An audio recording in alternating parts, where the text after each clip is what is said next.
السلام علیکم ورحمۃ اللہ وبرکاتہ۔ چھوڑیں مجھے خدارا، رحیم مجھے چھوڑ دیں۔ جیسا آپ سمجھ رہے ہیں ویسا کچھ نہیں ہے۔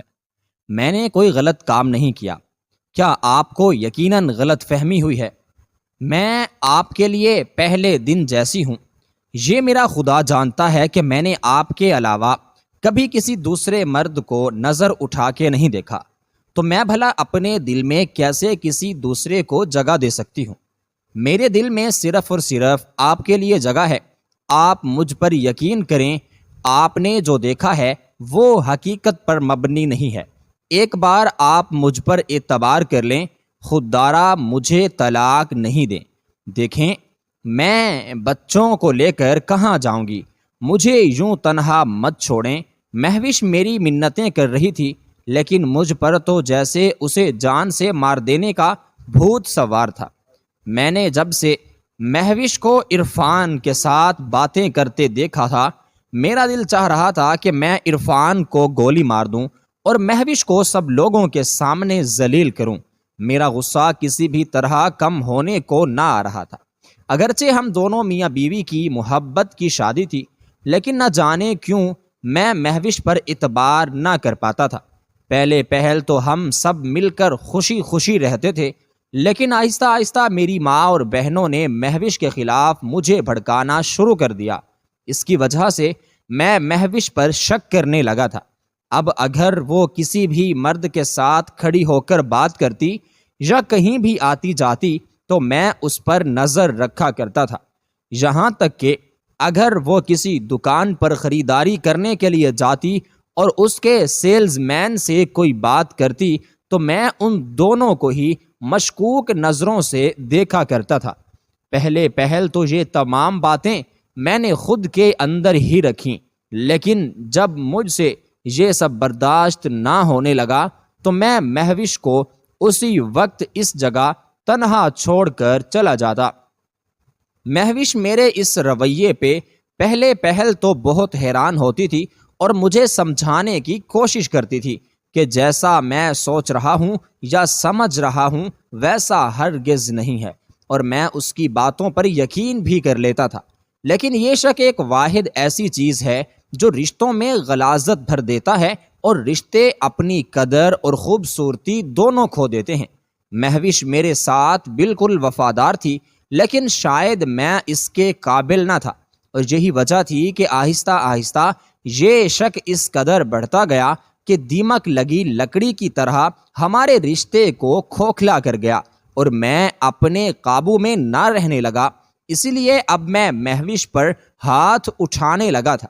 مہوش کو میں نے اس کے گھر تک جانے کی اجازت نہ دی تھی، جس پر اس نے رو رو کر خاموشی اختیار کر لی تھی، لیکن اب معاملات میری حدود سے باہر ہو چکے تھے۔ مجھے ایسا لگنے لگا تھا کہ مہوش اب گھر کی چار دیواری میں بھی کسی نہ کسی کے ساتھ رابطے میں رہتی ہے، یا جب میں گھر سے باہر جاتا ہوں تو وہ ہمارے گھر میں آنے والے دودھ والے کے ساتھ، یا پھر ہمارے گھر اخبار دینے جو لڑکا آتا ہے اس کے ساتھ بھی وہ رابطے میں ہے۔ اور میرے اس خیال کو ہوا دینے والی میری ماں تھی۔ میں اپنی ماں کی ہر بات پر آنکھیں بند کر کے یقین کر لیتا تھا، سو اس بات پہ بھی میں نے بنا کچھ سوچے سمجھے یقین کر لیا اور اسے گھر سے باہر نکالنے کا سوچ لیا۔ میں اسے بالوں سے پکڑے گھسیٹتے ہوئے گھر کے داخلی دروازے تک لے گیا۔ مہوش رو رو کر میری منتیں کرتی رہی، مجھے خدا کے واسطے دیتی رہی، اپنی محبت کی قسمیں دیتی رہی، لیکن میں تو جیسے بے حس ہو چکا تھا۔ میں نے اسے کہہ دیا، میں تو تمہیں طلاق دے کر ہی اس گھر سے نکالوں گا، تاکہ دوبارہ تم جیسی عورت کی مجھے شکل نہ دیکھنی پڑے۔ مہوش نے میرے پاؤں پکڑ لیے تھے اور آخر میں مجھے میرے بچوں کا واسطہ دیا تھا، جس پر میں نے ایک جھٹکے سے اپنے پاؤں اس سے چھڑائے تھے اور کہنے لگا، اب تو مجھے اس بات پر بھی یقین نہیں رہا کہ یہ میرے ہی بچے ہیں۔ نہ جانے تم کہاں کہاں پر منہ مارتی رہی ہو، اور ہو سکتا ہے اسی میں سے کسی کے یہ بچے ہوں، میں کیا جانوں۔ میں نے مہوش کو خود سے دور کرتے ہوئے اکڑ کر کہا تھا، اس پر مہوش ایک دم سے بالکل خاموش ہو گئی تھی۔ اس کی آنکھوں سے آنسو ابھی بھی بہہ رہے تھے، لیکن زبان جو تھی اب کچھ بھی کہنے سے بالکل انکاری ہو چکی تھی۔ کچھ لمحے وہ مجھے یوں ہی خاموش نظروں سے دیکھتی رہی، اور پھر اس نے اپنے آنسو صاف کیے اور انیلا اور شہباز ان دونوں کے ہاتھ پکڑ کر ان کو خود سے قریب کیا اور کہنے لگی، ٹھیک ہے رحیم، اگر آپ کو لگتا ہے کہ یہ بچے آپ کے نہیں ہیں اور آپ کو مجھے طلاق دے کر سکون ملتا ہے اور اس کے بعد آپ یہ ثابت کر سکتے ہیں کہ یہ بچے کسی اور کے ہیں اور میں ایک بد کردار عورت ہوں، تو ٹھیک ہے، آپ مجھے طلاق دے دیں۔ میں جب تک ایک عورت تھی، ایک بیوی تھی، میں نے آپ کی منتیں کی، آپ ہو خدا کے واسطے دیے، آپ کو یقین دلایا کہ میں صرف اور صرف آپ کے لیے ہی تھی، آپ کے لیے ہی ہوں اور آپ کے لیے ہی رہوں گی، چاہے کچھ بھی ہو جائے۔ لیکن آپ نے میرا اعتبار نہ کیا۔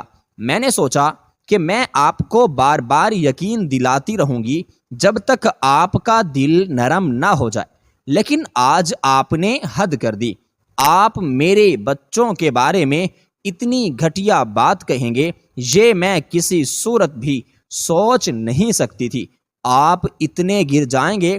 میں جب تک آپ کی منتیں کرتی رہی تب تک میں ایک باوفا بیوی تھی، لیکن آج میں آپ سے طلاق کا مطالبہ کرتی ہوں، کیونکہ اب میں ایک ماں بن کر سوچ رہی ہوں اور مائیں اپنے بچوں پر آنچ نہیں آنے دیتی۔ بہت شکریہ آپ کا۔ مجھے میری حیثیت اور خود کی اوقات دکھانے کا بہتر ہوگا کہ آپ طلاق کے کاغذات میرے والدین کے گھر بھیج دیجیے گا۔ خود مت آئیے گا، نہیں تو میں برداشت نہیں کر پاؤں گی، اور یہ بچے ان سے بھی دوبارہ کبھی رشتہ جوڑنے کی کوشش مت کیجیے گا، کیونکہ یہ صرف میرے بچے ہیں، آپ کے نہیں۔ مہوش نے اتنا کہہ کر اپنے دونوں بچوں کے ہاتھ تھامے اور گھر سے باہر کی جانب چل پڑی۔ جب میں نے پیچھے سے چیختے ہوئے کہا، ہاں لے جاؤ اپنے بچے، اور مجھے بھی کوئی شوق نہیں ہے تمہارے گھر آ کر تمہاری شکل کو دیکھنے کا، میں کاغذات تو تمہارے منہ پر ہی مار دوں گا، لیکن وہ عدالت میں، اور یہ بچے، ان کے لیے میں مرا نہیں جا رہا۔ ہزاروں لڑکیاں ہیں، اپنی اولاد پیدا کروں گا اور ایک شان والی زندگی کو جیوں گا، ان بچوں کو کبھی دیکھوں گا بھی نہیں۔ پتہ نہیں کہاں کہاں سے آ جاتی ہیں تم جیسی عورتیں۔ میں اور بھی بہت کچھ کہہ رہا تھا، کیونکہ مہوش کی باتوں نے میرے تو تن بدن میں آگ لگا دی تھی۔ مہوش اس دن کے بعد دوبارہ کبھی گھر نہ آئی تھی۔ اس کے گھر کاغذات بھی میں نے ڈاک کے ذریعے بھجوا دیے تھے۔ میں نے کبھی یہ جاننے کی کوشش نہ کی تھی کہ وہ کن حالات میں زندگی گزار رہی ہے، اور نہ ہی اپنے بچوں کی کوئی خیر خبر لی تھی۔ مجھے اس سب میں کوئی سروکار نہ تھا۔ میری ماں مجھے ہر وقت یہ کہتی رہتی تھی کہ میں تمہارے لیے رشتوں کی لائنیں لگا دوں گی، اور میں بھی اپنی ماں کی ان فضول باتوں میں آ کر خود کو نہ جانے کون سا تیز مارخان سمجھنے لگتا۔ خیر دن گزرتے گئے اور میری ماں کو میرے لیے بیوہ عمر میں بڑی اور طلاق یافتہ لڑکیوں کے رشتے دیکھنے کو ملے، لیکن میری خواہش تھی کہ میری شادی کسی خوبصورت نوجوان دوشیزہ سے ہو، تاکہ میں مہوش کو بتا سکوں کہ میں نے تمہیں اس ہیرے کے لیے چھوڑا تھا، تم میرے لیے اب کوئی حیثیت نہیں رکھتی تھی۔ میری ماں نے بھی مجھے ہوا دیتے ہوئے کہا، ہاں بیٹے، میں تیرے لیے ہیرا ہی چن کے لاؤں گی، لیکن تجھے تھوڑا صبر کرنا پڑے گا۔ لیکن اگر تو تھوڑا مال بھی ان رشتے کرانے والوں کے ہاتھ پہ رکھے گا تو جھٹ پٹ تیری مرضی کا رشتہ لے آئیں گے، بلکہ لائنیں لگا دیں گے، لائنیں۔ میری ماں نے مجھے ایک نیا ہی راستہ دکھا دیا تھا۔ اس کو سنتے ہی میں نے سوچا کہ مال تو میرے پاس بہت ہے، اگر تھوڑا بہت خرچ بھی کر دوں گا تو میرا کیا جائے گا۔ لہٰذا میں نے اپنی ماں کو 2 لاکھ روپے دیے اور کہا جیسے بھی ہو میری شادی ہفتے کے اندر اندر ہونی چاہیے، کیونکہ میری طلاق کو 6 ماہ ہو چکے ہیں اور میں اس مہوش کو دکھا دینا چاہتا ہوں کہ میں نے اسے ایسے نہیں چھوڑا۔ میری بات سن کر میری ماں نے کہا لگایا اور کہا، بالکل تو دیکھ کیسے ایک ہفتے میں اب تیری شادی ہو جائے گی۔ میری ماں نے رشتہ کرانے والے درجن لوگوں سے بات کی تھی۔ جب سب کے ہاتھ میں پیسے رکھے تو سب کے سب لوگ ہی دوڑے چلے آئے اور 2 دن میں ہی میرے لیے لمبی لمبی رشتوں کی قطاریں لگ گئیں۔ مختلف مختلف لڑکیوں کی مجھے تصویریں دکھائی گئیں۔ آخر کار مجھے ایک بے حد خوبصورت نازک اندام حسینہ روزینہ پسند آ گئی۔ وہ اپنے نام کی طرح خوبصورت تھی اور اس کی عمر بھی صرف 20 سال تھی۔ میں اسے پا کر مانو ہواؤں میں اڑنے لگا تھا۔ وہ کچھ بھی کہتی میں فوراً سے پہلے اس کی بات مانتا۔ ابھی ہمارا نکاح نہیں ہوا تھا لیکن اس نے تمام اخراجات مجھ پر ڈال دیے تھے، جس کو میں نے خوشی خوشی قبول کر لیا تھا۔ شادی کی شاپنگ، شادی کا کھانا، یہاں تک کہ شادی میں جو اس نے لہنگا پہنا تھا وہ بھی میرے پیسوں کا تھا، لیکن مجھے سب کی کوئی پرواہ نہ تھی۔ میں نے اپنی شادی پر ہر اس انسان کو بلایا تھا جو بآسانی میری شادی کی خبر اور پھر میری دلہن کی خوبصورتی کے قصیدے مہوش تک پہنچا سکتا، اور میں اس میں کافی حد تک کامیاب بھی ہوا تھا۔ میری شادی کے فنکشن قریباً 1 ہفتہ تک چلے تھے۔ میں نے ان فنکشنز پر پیسہ پانی کی طرح بہایا تھا، لیکن مجھے کوئی ملال نہ تھا۔ شادی کے بعد روزینہ نے مجھ سے فرمائش کی کہ وہ پاکستان کا شمالی حصہ دیکھنا چاہتی ہے، کیونکہ اس نے شادی سے پہلے کبھی بھی کہیں کی سیر نہ کی تھی۔ میں اس کی باتیں سن کر کہنے لگا، جو حکم میری جان کا، اور اس کے اگلے ہی دن ہم لوگوں نے تیاری پکڑ لی۔ میری ماں بھی بہت خوش تھی۔ ہم قریباً وہاں پر 1 ماہ گزار کر ہی واپس آئے تھے۔ وہاں روزینہ نے خوب شاپنگ بھی کی تھی، لیکن گھر واپس آتے ہی اس نے تمام چیزیں سمیٹ لی تھیں اور امی کو کچھ نہ دکھایا تھا، جس پر میری ماں کو غصہ آ گیا تھا اور اس نے روزینہ کو کھری کھری باتیں سنا دی تھیں۔ روزینہ کمرے میں بیٹھے رو رہی تھی، اور جب میں گھر میں داخل ہوا اور روزینہ کو کہیں نہ پایا تو کمرے میں چلا گیا جہاں روزینہ بے حال سے بیٹھی تھی۔ میں فوراً سے پہلے اس کے پاس گیا۔ کیا ہوا روزینہ، تم اس طرح سے رو کیوں رہی ہو؟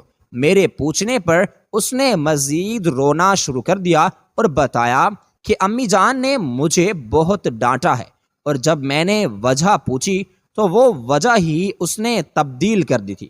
اس نے بات اس طرح سے میرے سامنے سے پیش کی کہ میں خوب غصے میں آ گیا اور سیدھا امی جان کے کمرے میں جا کر گھسا۔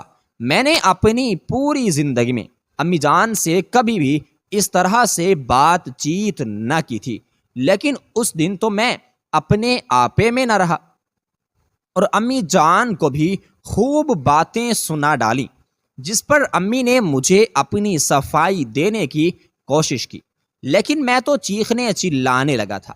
امی ایک دم سے بالکل خاموش ہو گئی تھی۔ اس کے بعد میں اپنے گھر میں چلا گیا۔ اس دن کے بعد سے میں نے دیکھا کہ امی مجھ سے بات ہی نہیں کرتی تھیں۔ میں نے بھی انہیں بلانا مناسب نہ سمجھا تھا۔ وقت یوں ہی گزرتا رہا، میرے اور امی کے درمیان تعلقات خراب ہونے لگے۔ ان سب میں مہوش بالکل میرے دماغ سے محو ہو چکی تھی۔ اب میں بھی اکتانے لگا تھا، کیونکہ روزینہ کچھ بھی نہ پکاتی تھی اور ہمیشہ ہی باہر سے کھانے کی فرمائش کرتی رہتی تھی۔ میں ہر وقت باہر کا کھانا نہیں کھا سکتا تھا، لیکن وہ یہ سب سمجھنے سے قاصر تھی۔ میں اس پر چاہ کر بھی غصہ نہ کر سکتا تھا، کیونکہ میں اس سے بے انتہا محبت کرتا تھا۔ شاید یہی وجہ تھی کہ میں روزینہ کو برداشت کر رہا تھا۔ روزینہ بہت لاپرواہ بیوی ثابت ہوئی تھی۔ اسے اپنے شوہر، ساس، یہاں تک کہ گھر میں آئے مہمانوں سے بھی بات کرنے کی تمیز بالکل نہ تھی، لیکن میں اس کی ہر بات پر پردہ ڈالنا اپنا فرض سمجھنے لگا تھا۔ روزینہ وقت کے ساتھ ساتھ بدلنے لگی تھی۔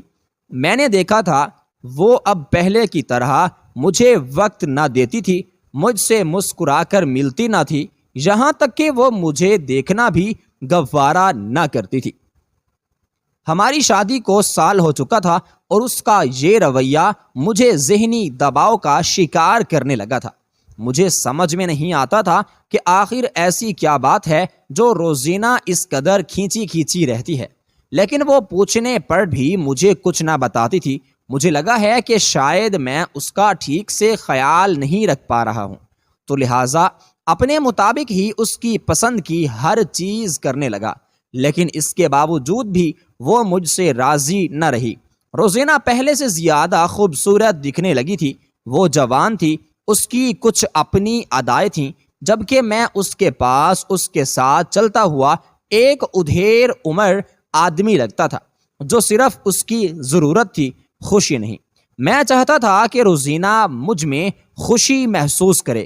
ضرورتیں تو ہر کوئی پوری کر دیتا ہے، لیکن میرے جذبات سمجھنے سے مکمل طور پر قاصر تھی۔ میں چاہ کر بھی اسے اپنا نہ بنا سکا تھا، اور یہ دکھ مجھے آہستہ آہستہ ذہنی مریض بنانے لگا تھا۔ ایک دن میری طبیعت کچھ ٹھیک نہ تھی تو میں آفس سے وقت سے پہلے ہی واپس آ گیا۔ جب میں گھر کے داخلی دروازے تک پہنچا تو میں نے دیکھا کہ دروازہ کھلا ہے۔ مجھے کچھ عجیب سا لگا۔ میں گھر میں داخل ہوا اور ایک دیکھا تو گھر میں کوئی نہیں، نہ امی موجود تھیں اور نہ ہی روزینہ۔ مجھے اس پر بہت حیرت ہوئی تھی، کیونکہ اکثر امی اس وقت ٹی وی لاؤنج میں بیٹھ کر تسبیح پڑھ رہی ہوتی تھیں۔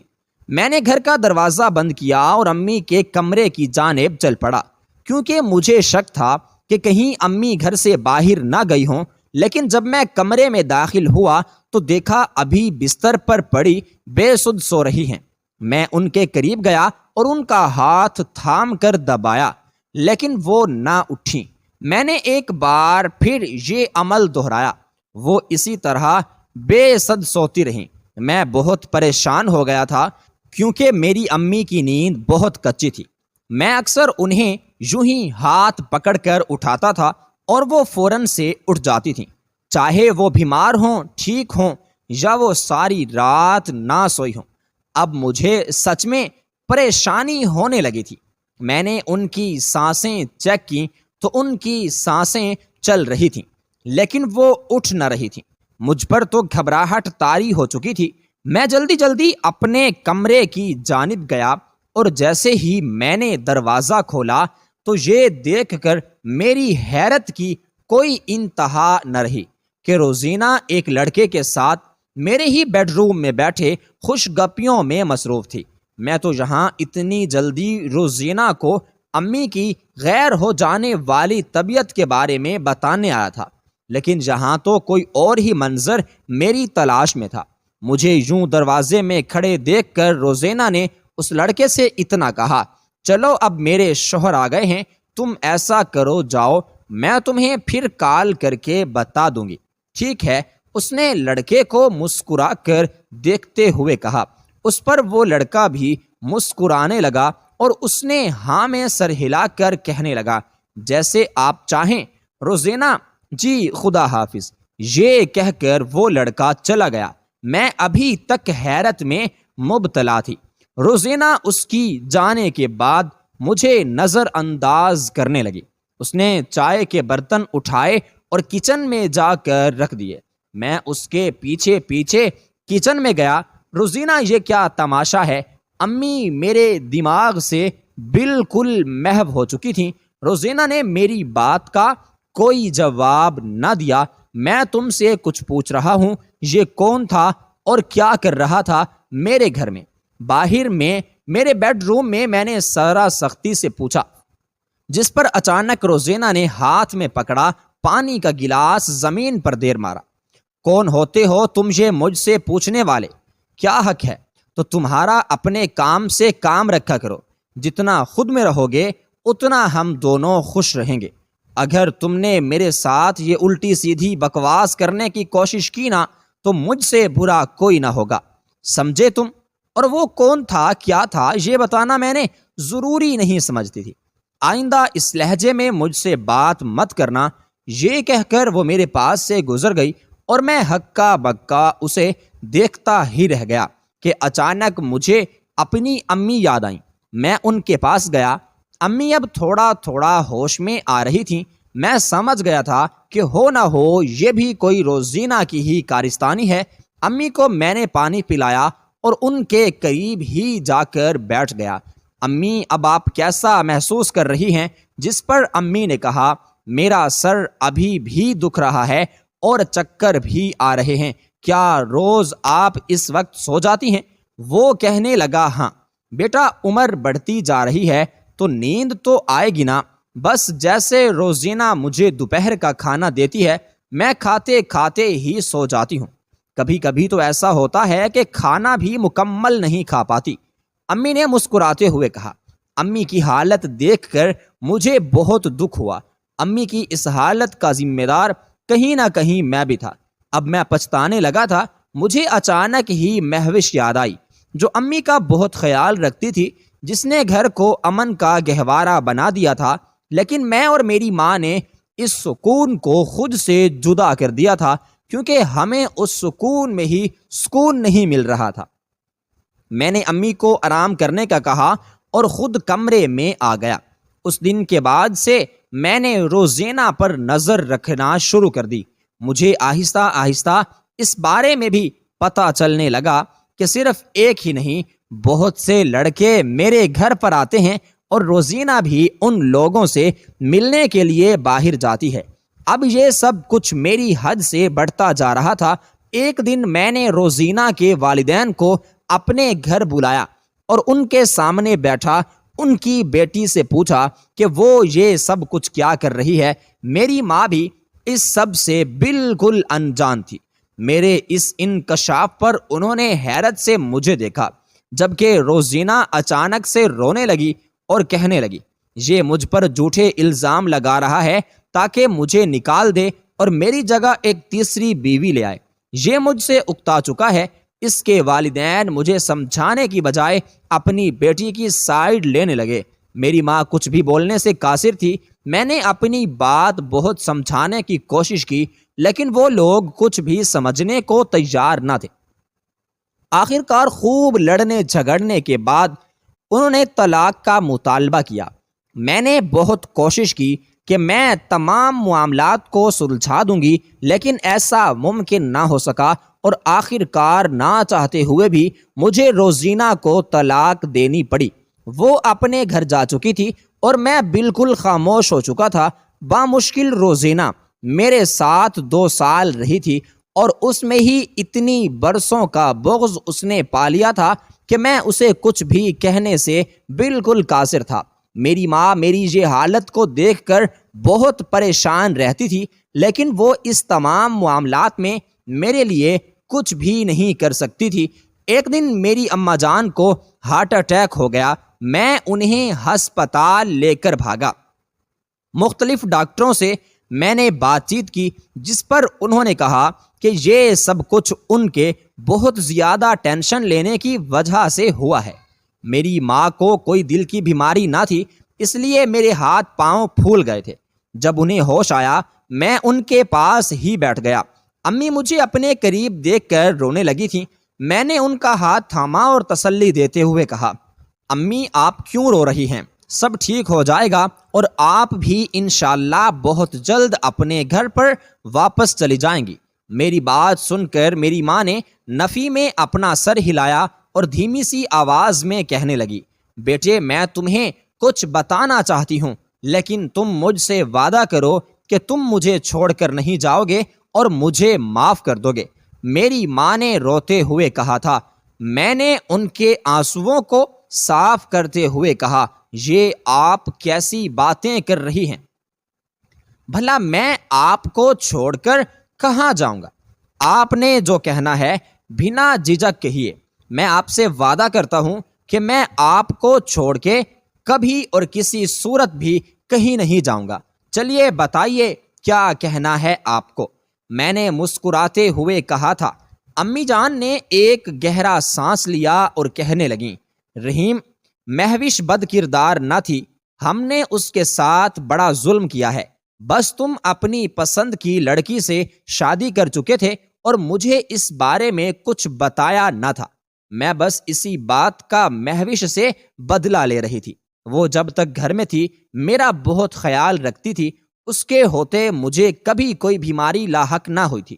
وہ گھر میں آنے والوں کا خیال رکھتی تھی، ان کی عزت کرتی تھی، وہ جہاں جاتی تھی ہماری عزت بناتی تھی۔ اس نے تمہیں، مجھے، ہمارے گھر کو بہت کچھ دیا ہے، لیکن بدلے میں ہم دونوں نے سوائے ذلت اور رسوائی کے اسے کچھ نہیں دیا۔ اتنا کہہ کر امی جان رک گئیں۔ ان کی بات سن کر میری آنکھیں بھی نم ہو گئی تھی۔ امی نے پھر سے کہنا شروع کیا، رحیم، تم جانتے ہو وہ اولاد تمہاری ہی اولاد تھی۔ میں چاہتی تھی کہ کسی طرح سے مہوش جو ہے وہ اس گھر سے نکل جائے اور تمہاری زندگی سے مہوش ہمیشہ ہمیشہ کے لیے دور ہو جائے۔ اسی لیے میں نے لوگوں کو پیسے دے دے کر تمہیں یہ دکھانے کی کوشش کی کہ مہوش ایک اچھی لڑکی بالکل نہیں ہے، تاکہ تم اسے دھکے مار مار کر اپنے اس گھر سے نکال دو۔ نہ جانے کیوں مجھے اس سے بہت چڑ تھی، اس لیے میں نے تمہیں اسے طلاق دینے پر بھی اکسایا تھا، حالانکہ وہ تمہاری باکردار باوفا بیوی تھی۔ مجھے معاف کر دو، خوددارا مجھے معاف کر دو۔ میں نہیں جانتی تھی کہ اللہ مجھے میرے کیے کی اتنی بڑی سزا دے گا، لیکن میں کیا کرتی؟ اس وقت میں حسد کی آگ میں جھلس رہی تھی اور مجھے یہ طریقہ ٹھیک لگا تھا۔ میری ماں نے روتے ہوئے میرے سامنے ہاتھ جوڑے اپنی غلطیوں کا اعتراف کیا تھا، میں بھی رو رہا تھا۔ میں نے اپنی ماں کے ہاتھ پکڑ لیے اور کہنے لگا کہ آپ کی کوئی غلطی نہیں ہے، بیاہ کر تو میں اسے لایا تھا، مجھے اس پر اعتبار کرنا چاہیے تھا، اور یہ حقیقت بھی تھی۔ اگر میں چاہتا تو مہوش کی زندگی بہت پرسکون ہو سکتی تھی، لیکن میں نے کبھی ایسا چاہا ہی نہیں تھا۔ اسی لیے اللہ رب العزت نے مجھے مہوش جیسی اتنی اچھی بیوی دینے کے بعد اپنی اس نعمت کو مجھ سے چھین بھی لیا تھا، اور میری اولاد بھی مجھ سے دور ہو گئی تھی۔ میرے لیے شاید اللہ رب العزت نے یہی سزا مقرر کر رکھی تھی۔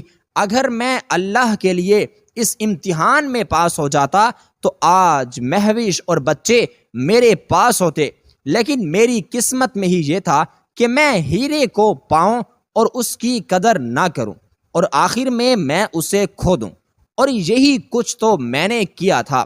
امی کو ڈسچارج ملا تو میں انہیں گھر لے آیا۔ امی کے بہت اصرار کرنے پر میں مہوش کے والدین کے گھر گیا تو مجھے معلوم پڑا کہ مہوش اپنے والدین کے ساتھ یہاں سے جا چکی ہے، کیونکہ اس کے لیے اس کی خالہ زاد کا رشتہ آیا تھا۔ اس کے والدین نے وہ رشتہ قبول کر لیا تھا، کیونکہ اس کا خالہ زاد مہوش کو، اس کے والدین کو اور اس کے دونوں بچوں کی ذمہ داری کو اپنی ذمہ داری ماننے پر راضی تھا۔ یہی وجہ تھی کہ مہوش نے 6 ماہ پہلے ہی اس سے نکاح کر لیا تھا۔ وہ انہیں لے کر دبئی چلا گیا تھا۔ میں نے مہوش کا حال سنا کر ایک گہرا سانس لیا اور اللہ کا شکر ادا کیا کہ اللہ نے اس کو اس کے صبر کا اتنا خوبصورت پھل دیا ہے، لیکن میرے دل میں ایک کھسک اور پچھتاوا تا حیات میرے ساتھ رہے گا کہ مجھے اب باقی کی ساری زندگی اپنی غلطیوں کی وجہ سے اپنی اولاد کے بنا تنہا گزارنی پڑے گی، جو کہ میرے لیے بہت جان لیوا ہوگا۔